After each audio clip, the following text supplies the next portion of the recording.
జలగం నరేందర్ గారి గెలుపు కొరకు బొడ్లాడ గ్రామంలో ప్రజలంతా కూడా భారీ ఎత్తున తరలి వచ్చి మరి ఈ యొక్క ప్రచార కార్యక్రమాన్ని నిర్వహిస్తున్నారు. గ్రామాభివృద్ధి నా లక్ష్యం అని చెప్తున్నాను. జలగం నరేందర్ గౌడ్, నేను బొడ్లాడ గ్రామ పంచాయతీ సర్పంచ్ అభ్యర్థిగా నిలబడ్డాను. గతంలో ఈ గ్రామానికి ఉప సర్పంచ్గా మా అన్న కూతురు సర్పంచ్గా పనిచేశారు.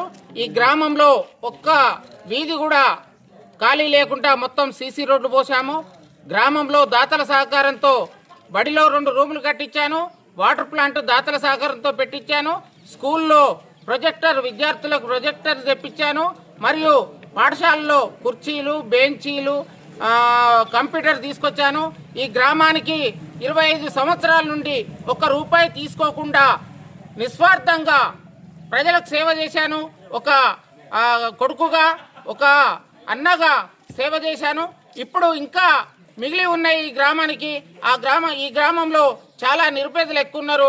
మొన్న గౌరవ ఎమ్మెల్యే మురళీ నాయక్ గారి సహకారంతో 26 ఇళ్ళు తీసుకురావడం జరిగింది. మరియు ఇప్పుడు కూడా ఇంకొక 47 పూరి గుడిసెలు ఉన్నాయి. నేను ఎమ్మెల్యే గారి సహకారంతో తప్పకుండా వారికి కూడా ఇందిరమ్మ ఇల్లు కట్టిస్తాను. ఇంకా ఒకటి మిషన్ భగీరథ సీసీ రోడ్డు తెగిపోయింది. గతంలో చేసిన కాంట్రాక్టర్ లోపం వల్ల ఆ రోడ్డు తెగిపోయింది.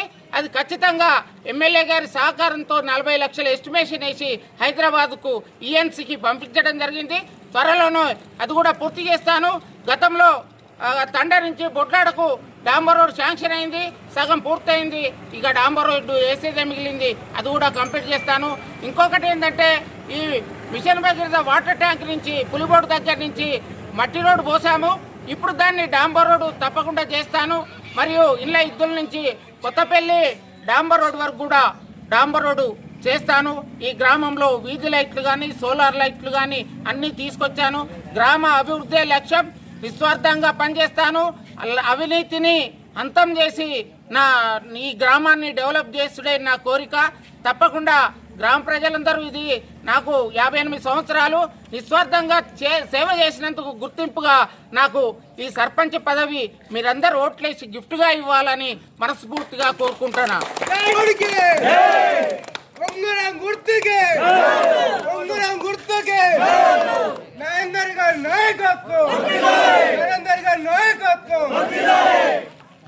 నా పేరు ఎల్తూరి రాజు. నాకు గత 20 సంవత్సరాలు గత 20 సంవత్సరాల నుంచి నేను చూడంగా నరేందర్ గౌడ్ గారి కాడ ఎవరి కాడ కానీ ₹1 కానీ ₹10 ఎవరిని ఆశించకుండా ఆయన ఇప్పటి వరకు మా గ్రామ అభివృద్ధి కోసం, ప్రజల కోసం, ఆపదంటే టైం కానీ ఏ చూసుకోకుండా ఇంటి వాళ్ళ ఫ్యామిలీని వదిలేసుకొని మా గ్రామ ప్రజల కోసం సేవ చేస్తున్నాడు. నేను ఆయనకి ఎందుకు సపోర్ట్ చేస్తున్నంటే నాకు రాకున్నా పర్లేదు, నాతో పాటు ఉన్న వాళ్ళకి హెల్ప్ చేస్తారు. అందుకని నేను ఆయనకు హెల్ప్ నేను చిన్నప్పటి నుంచి ఆయనతోనే ఉన్నాను. ఆయన బాటలే నడుస్తా. మెయిన్ ఏంటంటే యువతకి నేను చెప్పాల్సింది ఒకటే, ఇంతకుముందులాగా మాయమాటలు చెప్పి, దొంగ మాటలు చెప్పి మీకు ఇల్లు పెట్టిస్తాం, భూమి పెట్టిస్తాం లంచాలు తీసుకున్నారు. వాళ్ళు లంచాలు తీసుకొని మా బాబాయ్ దగ్గరనే తీసుకున్నారు. మా బాబాయ్ పేరు పెట్టి ఇంకొకళ్ళకి ఇచ్చారు. అట్లా కాకుండా ఉండాలని నేను నరేందర్ గౌడ్ గారికి సపోర్ట్ చేస్తున్నాను. స్వామి, మా ఊరు డెవలప్మెంట్ కోసము మేము జలగం నరేందర్ గారిని ఎమ్మటుండి వెనువెంట ఉండి గెలిపించుకుంటామని కోరుకుంటున్నాం స్వామి.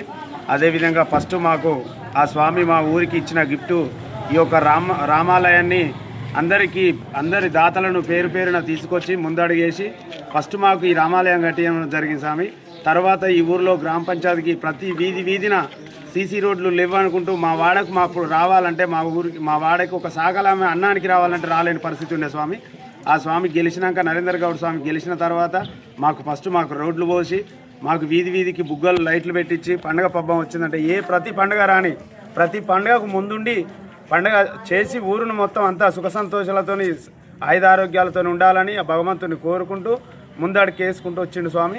అదేవిధంగా ఏ చిన్న వీధిలో ఉన్న గుడిసెలకు పోయి ప్రతి ఒక్కరిని మందలిచ్చి పలకరించి స్వామి బాగున్నారా అని చెప్పి ఎలాంటి లోటుపాట్లు ఉన్న హాస్పిటల్కి తీసుకుపోవడం, రూపాయి బిల్ల తీసుకోకుంటూ, ఎక్కడ పోయినా చిన్న టీ తాగమన్నా టీ కూడా తాగకుంటూ ఆయన జేబుల ఖర్చులు పెట్టుకొని ఈ రోజు వరకు ఊరును కాపాడుతుండు స్వామి. అదేవిధంగా ఆయనను ఆ భగవంతుడు వెళ్ళవేళలా చూసి ఈసారి కూడా ప్రజలందరూ అన్ని తీర్లు ఆలోచించుకొని ఆయనను గెలిపించవలసిందిగా కోరుకుంటున్నా స్వామి. స్వామి ఏ శరణం.